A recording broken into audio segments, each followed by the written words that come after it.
Hello guys, good morning. क्या हाल है? I hope सब लोग अच्छे होंगे। तो फिर से मैं आ गया हूँ एक न्यू वीडियो के साथ में, और हमारे पास रहने वाली है new Alto K10 VXi plus variant. यानी कि अगर 2025 में आप एक ऑल्टो K10 लेने का सोच रहे हैं तो ये एक फैमिली कार है, बजट कार है। मारुति की आने वाली ऑल्टो K10 VXi प्लस इसका वेरिएंट, यानी कि एक टॉप वेरिएंट है ऑल्टो K10 का। तो 2025 में जो लोग भी ऑल्टो K10 खरीदने का सोच रहे हैं उनको VXi प्लस में क्या क्या चीज़ें मिल जाएगी उसके ऊपर मैंने एक डिटेल वीडियो बनाया है। आपने नहीं देखा चैनल पर पटा जाके देख लो। तो आज मैं उसके बहुत लोगों का उस वीडियो में कमेंट आया था कि प्राइस के रिगार्डिंग एक वीडियो बनाओ कि एक्स शोरूम प्राइस क्या है, ऑन रोड अगर मैं कैश में लेना चाहते हैं तो ऑन रोड कैश में हमें क्या पड़ने वाली है, ईएमआई पे लेंगे तो ईएमआई पे डाउन पेमेंट क्या रहेगी, ईएमआई मंथली क्या रहेगी, ब्याज कितना देना पड़ेगा, हमें कितने साल का लोन रह सकता है, उन सारे विषयों में मैं आज एक प्रॉपर वीडियो बनाने वाला हूं। तो ये है ऑल्टो K10 2025 के लाइनअप की VXi प्लस। तो चलो करते हैं आज की वीडियो को स्टार्ट। तो सबसे पहले मैं आपको ओवरऑल पूरी गाड़ी दिखा देता हूँ। तो सबसे पहले इस तरह की फ्रंट प्रोफाइल निकल के आती है न्यू ऑल्टो 2025 की। अगर मैं बात करूँ उसकी चाबी की तो इस तरीके की चाबी मिलती है सबसे पहले, जिसमें एक सेंटर लॉक वाला की मिलती है जिसमें लॉक अनलॉक ऑप्शन मिलता है, एक बेसिक सी की मिलती है। अगर मैं बात करूँ भाई इसकी फ्रंट प्रोफाइल की, कुछ इस तरीके की फ्रंट प्रोफाइल रहने वाली है। यहाँ पे सेंटर में सुजुकी का लोगो है, नीचे एक जो प्यारी सी ग्रिल दी है, ये कुछ लाइटनिंग वाली फिनिश नहीं है, डार्क ब्लैक वाली फिनिश में यहाँ पे ग्रिल दी है, बहुत बड़ी सी ग्रिल दी हुई है। नीचे की अगर मैं बात करूँ नंबर प्लेट की प्लेसमेंट दी हुई है, नीचे कि उन्होंने जो बम्पर डाला हुआ है ये भी बॉडी कलर का दिया हुआ है, तो काफ़ी ज़्यादा शानदार लुक निकाल के देता है न्यू ऑल्टो K10 2025 को। अगर मैं बात करूँ इसकी साइड बाई साइड प्रोफाइल की तो कुछ तरीके की इसकी साइड प्रोफाइल रहने वाली है, जिसमें भाई अगर मैं बात करूँ इसके ORBM की तो फुल्ली ब्लैक वाले ORBM मिल जाते हैं और इसका कंट्रोल अंदर से ही हम कर सकते हैं। अगर मैं बात करूँ भाई फेंडर में इंडिकेटर का ऑप्शन है।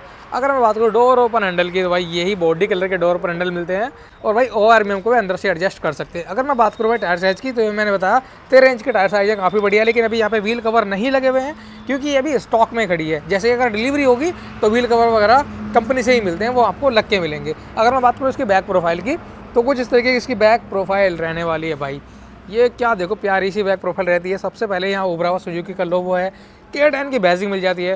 बाकी भाई इसके जो टेल लैंप है भाई वो भी पूरे हेलोजन में है, LED का ऑप्शन कहीं भी नहीं देखने को मिलता है। अगर मैं यहाँ की बात करूँ शीशे में कोई डिफोकर वगैरह नहीं है, वॉशर भी नहीं है। यहाँ पे हमारी मिलता है हाई माउंटेन स्टॉप लैंप। अगर मैं बात करूँ भाई नीचे की तो 2 पार्किंग सेंसर मिलते हैं, जो काफ़ी बढ़िया है कि इसमें ही हमें पार्किंग सेंसर वगैरह भी मिल जाते हैं। तो ओवरऑल अपनी आपने पूरी एक गाड़ी देखी कि मतलब अगर आप ऑल्टो K10 VXi प्लस लेते हैं तो साइड बाई साइड उसमें क्या क्या चीज़ें मिलती है। बाहर का आपने एक्सटीरियर देखा, भी इंटीरियर मैं दिखा दूँ आपको।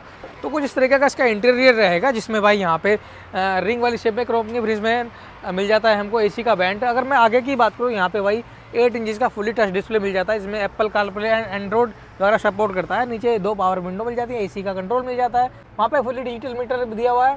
और भाई ये पूरे स्टीयरिंग व्हील में मिल जाते हैं कुछ कंट्रोल वगैरह, म्यूजिक के वॉइस कमांड कंट्रोल मिल जाते हैं। वी वाली शेप जो क्रोम की फिनिश में दी हुई है काफ़ी ज़्यादा लग्जरी लग रही है भाई। इन सब चीज़ों को देखते हुए मारुति ने इसकी क्या प्राइस रखी है, इसकी एक्स-शोरूम प्राइस क्या है, इसमें इंश्योरेंस कितना देना पड़ेगा, इसमें RTO कितना देना पड़ेगा, या फिर हमें ऑन रोड कितने रुपए में पड़ जाएगी अगर आप 2025 में मारुति की ऑल्टो K10 VXi प्लस लेने का सोच रहे हैं, या अगर आप EMI यानी कि डाउन पेमेंट या किस्तों पे लेना चाहते हैं। एक अपनी फैमिली कार है, और मैं मानूंगा कि इंडिया में सबसे पहली कार जो रहती है मिडिल क्लास लोगों की वो ऑल्टो K10 ही रहती है। तो चलो उसके लिए मैंने पूरी कैलकुलेशन निकाली हुई है यहाँ पे। तो सबसे पहले मैं कैश वाली पेमेंट की बात करूँगा। अगर आप कैश में लेना चाहते हैं तो आपको कितना पे आउट देना पड़ेगा, इंश्योरेंस, RCO, फास्टैग, एसेसरीज, क्या क्या चीज़ें मिलेंगी तो मैं बता देता हूँ। अगर आप लेना चाहते हैं कैश में तो ऑल्टो K10 VXi प्लस 2025 का मैंने ऐसे करके लिखा हुआ है यहाँ पे। और कैश में अगर आप लेना चाहते हैं तो ओवरऑल मैं आपको बता दूँ 6,11,315 रुपये की पड़ने वाली है ऑन रोड। इसमें क्या क्या चीज़ें मिल जाएंगी, क्या क्या चीज़ें नहीं मिलेंगी, क्या क्या चीज़ें कितने रुपए की मिल जाएंगी वो आपको मैं बता देता हूँ। तो सबसे पहले एक्स शोरूम प्राइस रहने वाला है ऑल्टो K10 VXi प्लस का 5,34,948 रुपये। इंश्योरेंस जो इसमें जाएगा भाई वो जाएगा 32,368 रुपये का। RTO की अगर मैं बात करूँ तो भाई 48,895 रुपये का RTO जाने वाला है। MSR फास्टैग लगेगा 1,685 रुपये का। MGA की अगर मैं बात करूँ तो 15,000 रुपये का, यानी कि एक्स्ट्रा एसेसरी जो रहती है वो आप लेना चाहते हो तो 15,000 रुपये की, नहीं लेना चाहते तो उस पर मैंने नो लिखा हुआ, उसको भी आप नहीं ले सकते, अवॉइड कर सकते हैं। EW की बात करूँ मैं अगर एडिशनल वारंटी की तो 15,304 रुपये की ये लेनी पड़ेगी। गार्निश की अगर मैं बात करूँ 2,550 रुपये, यानी कि नंबर प्लेट होती है जो कि IND वाली आती हैं तो ये लेनी पड़ेगी। इस हिसाब से सारी चीज़ों को लेकर के भाई हमारा जो पड़ने वाला है 6,50,750 रुपये की। अगर हम डिस्काउंट की बात करें तो 20,000 रुपये डिस्काउंट चल रहा है जनवरी में, तो पड़ने वाली 6,30,750 रुपये की, ठीक है, ऑन कैश।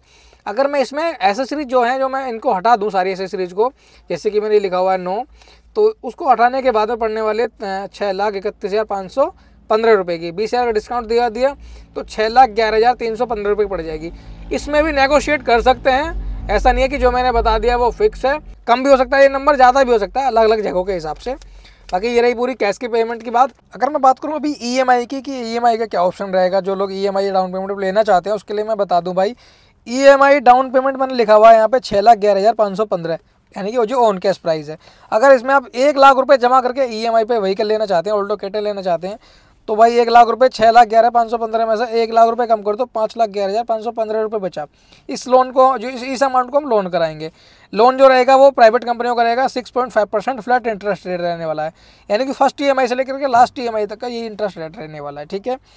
इस तरीके के 5,11,515 में अगर 6.5% का इंटरेस्ट लगाऊँ तो पर साल का जो मेरा ब्याज जाएगा वो जाएगा 33,248 रुपये का। इसको हम 5 साल तक चलाना चाहते हैं, यानी 5 ईयर का लोन करना चाहते हैं, तो इस तरह से ब्याज जाएगा हमारा 1,66,242 रुपये, ठीक है। अब 1,66,242 प्लस जो हमारा मतलब जिस अमाउंट पर लोन कराया था 5,11,548, इसको हम अगर दोनों को प्लस करेंगे तो 6,77,757 रुपये निकल गया ये टोटल वैल्यू। अब EMI जो बनने वाली है, EMI इस वाले अमाउंट पे बनेगी, 6,77,757 रुपये पे बनेगी, ठीक है ना। तो उसकी EMI रहेगी भाई 11,295 रुपये पर महीने की EMI रहने वाली है, ठीक है। तो ये 11,295 रुपये जो नंबर आ रहा है, ये सिविल के अकॉर्डिंग कम भी हो सकता है, ज़्यादा भी हो सकता है, इंटरेस्ट रेट भी जो है वो भी कम अप डाउन हो सकता है। ऐसा नहीं है कि जो मैंने बता दिया वो बिल्कुल, इसमें भी अप डाउन हो सकता है, कम बढ़ती हो सकता है, क्योंकि वो ज़्यादातर सिविल पे डिपेंड करता है कि आपका सिविल क्या कह रहा है, आपकी इनकम सोर्स क्या है, ठीक है। तो ये मेरी पूरी कैलकुलेशन थी, जिसमें मैंने भाई कैश वाला भी बताया आपको और आपको EMI डाउन पेमेंट वाला भी बताया। तो ये थी पूरी कैलकुलेशन अपनी इस न्यू ऑल्टो K10 2025 वाली गाड़ी की। तो भाई बाकी ये चीज़ें मैंने बताई है, हर जगह के हिसाब से कम अप डाउन, टाइम के हिसाब से कम अप डाउन ज़्यादा जब भी हो सकता है, ठीक है। तो अगर आपको कोई भी डाउट हो तो मुझे कमेंट कर सकते हैं, मैं उसका आपको कमेंट में जवाब भी दूंगा। लेकिन अभी मैं जाता हूँ, कल नेक्स्ट व्लॉग के साथ आता हूँ। Thank you so much, love you, bye bye.